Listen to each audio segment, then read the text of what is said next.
আসসালামু আলাইকুম ওয়া রাহমাতুল্লাহি ওয়া বারাকাতুহু। লাকাল হামদু ইয়া আল্লাহ ওয়াস সালাতু ওয়াস সালামু আলাইকা ইয়া রাসূলুল্লাহ সাল্লাল্লাহু তাআলা আলাইহি ওয়াসাল্লাম।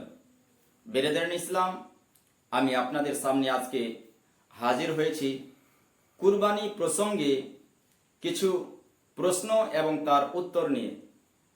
বেরাদারান ইসলাম, এই প্রশ্ন এবং উত্তর আমাদের জন্য জানা অপরিহার্য, ওয়াজিব, যে আমাদেরকে জানতে হবে। কারণ এগুলোর মধ্যে আমরা যদি কিছু ত্রুটি করি তাহলে আমাদের কুরবানি কিন্তু বাতিল হয়ে যাবে।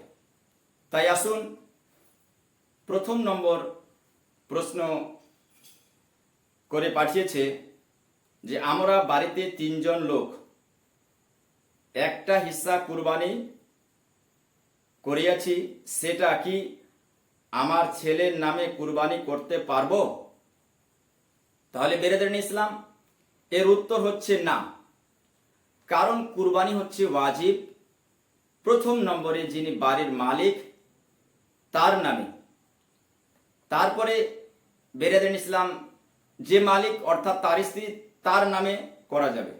অর্থাৎ যদি দুটো হয়, একটা স্বামীর নামে একটা স্ত্রীর নামে, তারপর আর একটা হিস্সা যদি দেন তাহলে ছেলের নামে করতে পারবেন। কিন্তু একটাই হিস্সা যদি দেন তাহলে সর্বপ্রথমে বাড়ির যিনি মালিক তার নামেই করতে হবে।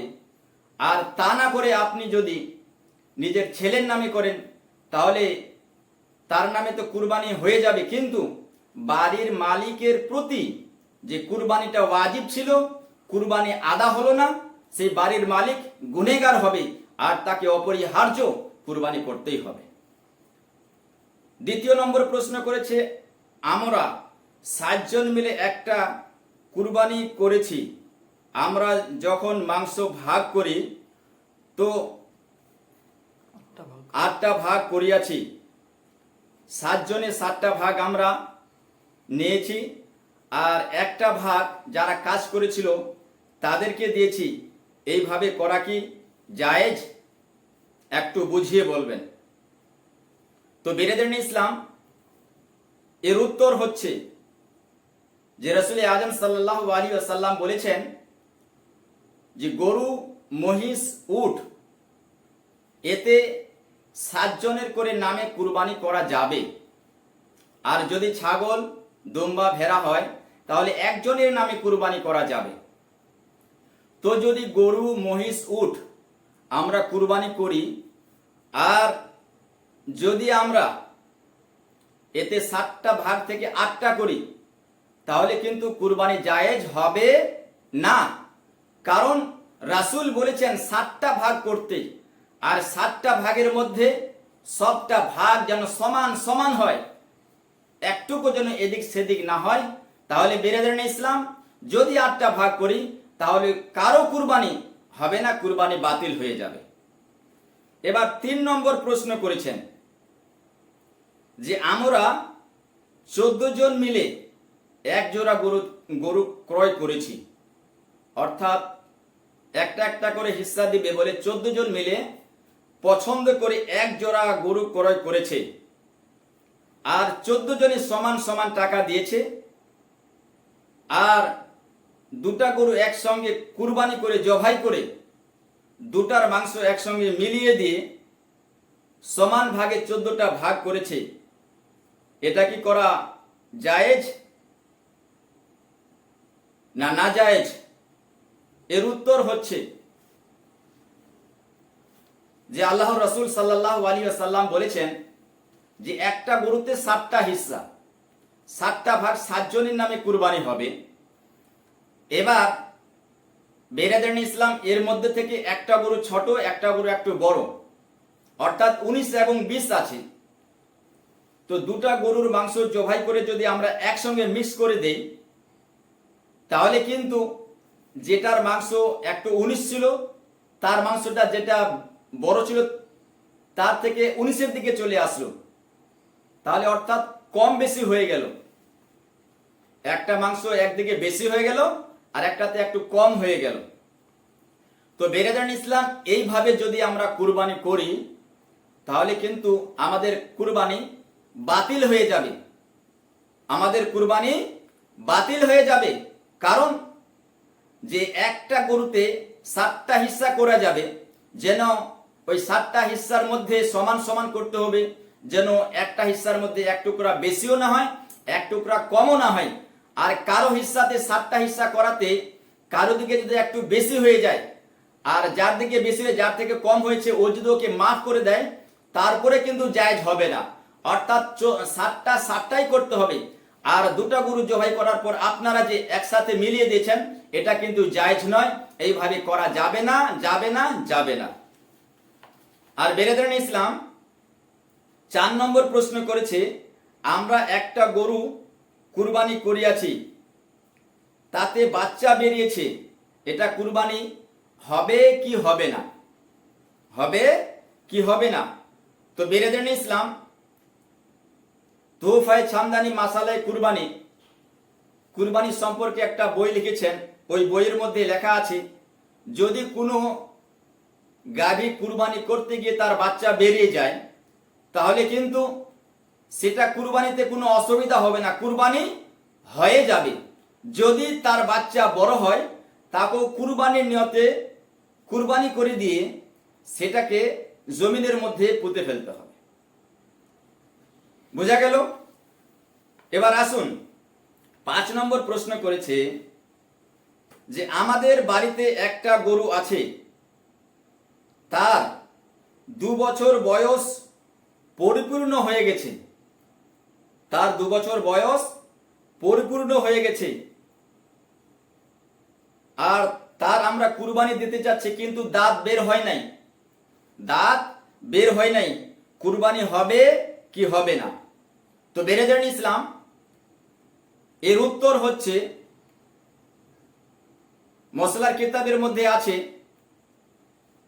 যে গরু 2 বছরের লাগবে, মহিষ 2 বছরের, উট 5 বছরের, আর বকরি 1 বছরের। তাহলে বেরাদারান ইসলাম দাঁতের কিন্তু কোনো শর্ত নেই যে দাঁত বের হতেই হবে।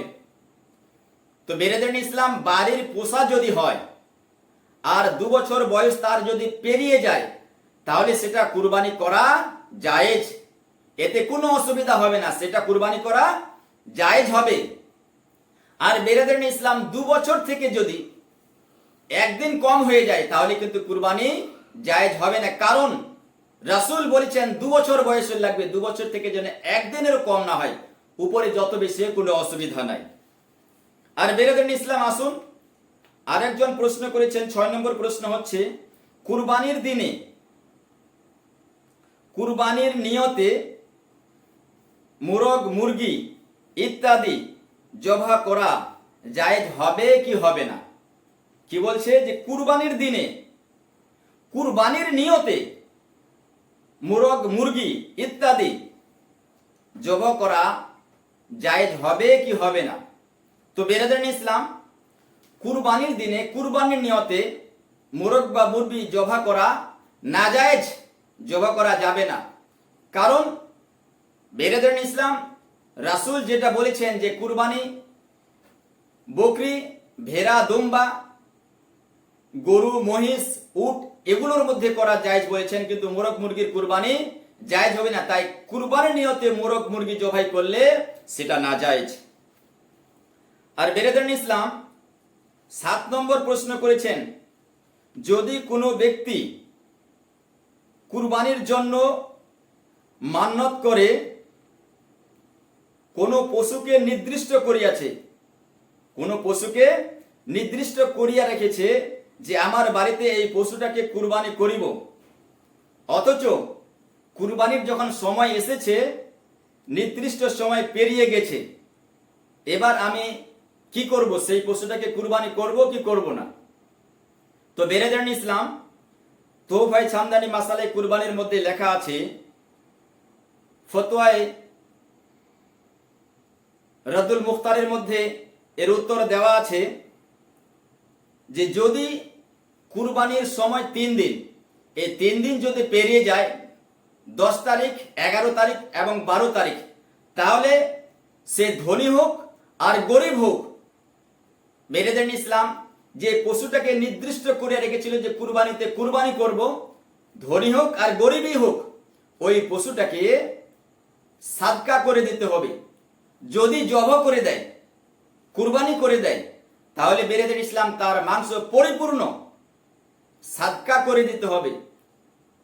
তারপরে সে যদি সেখান থেকে কিছু মাংস ভক্ষণ করে নেয়, খেয়ে নেয়, তাহলে সেই মাংসর যতটা মূল্য হয়, মূল্য সাদকা করতে হবে। বোঝা গেল? এবার বেরেদের ইসলাম আসুন, 8 নম্বর প্রশ্ন করেছে কুরবানি সম্পর্কে। কোন ব্যক্তি কুরবানি করিবার পর মাংস 7 ভাগে বিভক্ত করিয়াছে, তাহা যদি বেশি কম হয় তাহলে কি জায়েজ হবে কি হবে না? অর্থাৎ এখানে বলতে চাচ্ছে, কোন ব্যক্তি কুরবানি করিয়াছে, মানে 7 জন মিলে, আর 7টা হিস্সা করে নিয়েছে আইডিয়া থেকে, আর 7টা হিস্সা 7 জনই নিয়ে নিয়েছে আইডিয়া করে, কোনো ওজন করে নেই। তাতে ওদের আইডিয়ার মধ্যে আসছে যে কারো বেশি একটু কারো কম হয়েছে, তো এটা জায়েজ হবে কি হবে না? তো বেরেদের ইসলামের উত্তর হচ্ছে না। সেটা দাড়ি পাল্লাতে ওজন করে 7টা ভাগ সমান সমান করে 7 জন কাকেই নিতে হবে। তাতে কারো দিকে যদি একটু বেশি চলে যায় আর কারো দিকে যদি একটু কম চলে যায়, তো যার দিকে কম চলে গেছে ও যদি বলে ভাই ঠিক আছে আমি তোমাকে মাফ করে দিলাম, তারপরে কিন্তু এটা জায়েজ হবে না, কারণ সমান সমানই করে নিতে হবে। বোঝা গেল? এবার বেরাদার ইসলাম আরেকটা প্রশ্ন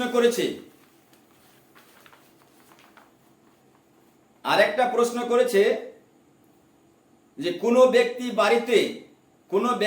বাড়িতে লোক সংখ্যা বেশি আর কুরবানি করিয়াছে, যদি সেই কুরবানির মাংস বন্টন করে অর্থাৎ 3 ভাগে বিভক্ত করে, তাহলে তার বাড়িতে যে লোক সংখ্যা বেশি 1 থেকে 2 ভাগ, তো 2 সময় তারা সেইটাকে ভক্ষণ করিতে পারবে, তার বেশি পারিবে না।